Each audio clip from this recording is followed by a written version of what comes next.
Welcome back to the What is SEO? SEO for Beginners series. In the last video, we went over SEO factor number 8, mobile friendliness. We went over what you needed to do to ensure that your website is mobile friendly and some options on how to test it and fix any problems.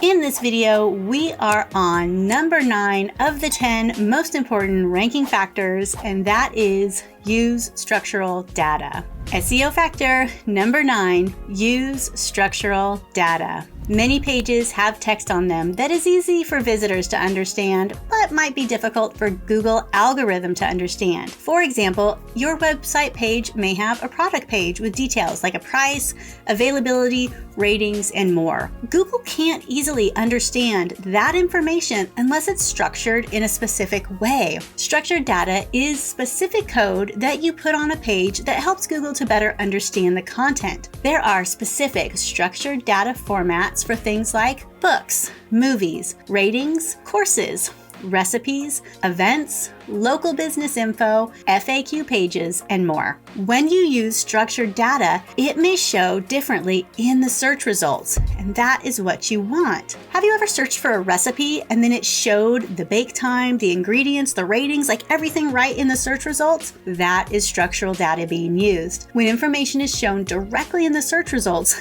it is called a rich snippet. Rich snippets increase the chance of a person clicking through to your site in the search results. To create this type of content, you can use Google's Structural Data Markup Helper. You enter the URL where you want to create, and then Google guides you through adding structured data to it. Once you're done, just copy and paste your updated information back in your website. Another great way is to use the Yoast SEO tool.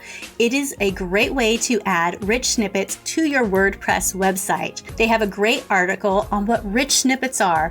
Let's jump in there right now. So I wanted to actually pop into this article with you so you can see exactly what I'm talking about. Now, I talked about the recipes, and I know that you have seen this before, but this article has a really great way of showing exactly what we're talking about. So what is a rich snippet? It goes into all of this, and I really suggest that you go over here and check out this article and read the entire thing so that you get a better idea than just my general overview on what rich snippets are. So if you look at this, you can see that this is a search result here about ice cream that does not have the rich snippets turned on. It doesn't have that structural data added to the web page. But let me show you one that actually does.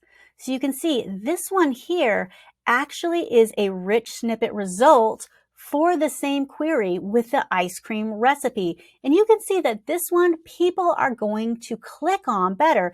It's got a picture, it's got a rating, it's got votes, it tells you how long it takes you to make it. There's more information in there. So any way that you can use these rich snippets are going to be so much better. And this means that you have the opportunity for it to turn up even like this. Now look at that. Which one is somebody going to click on?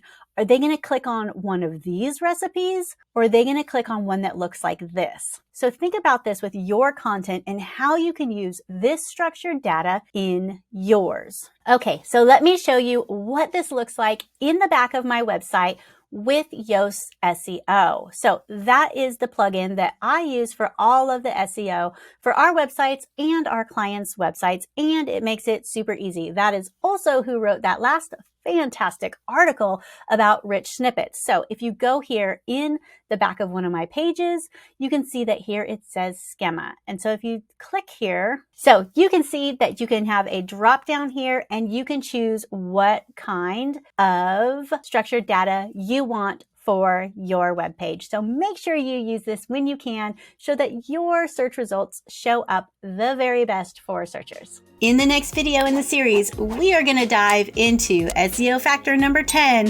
optimize for voice search.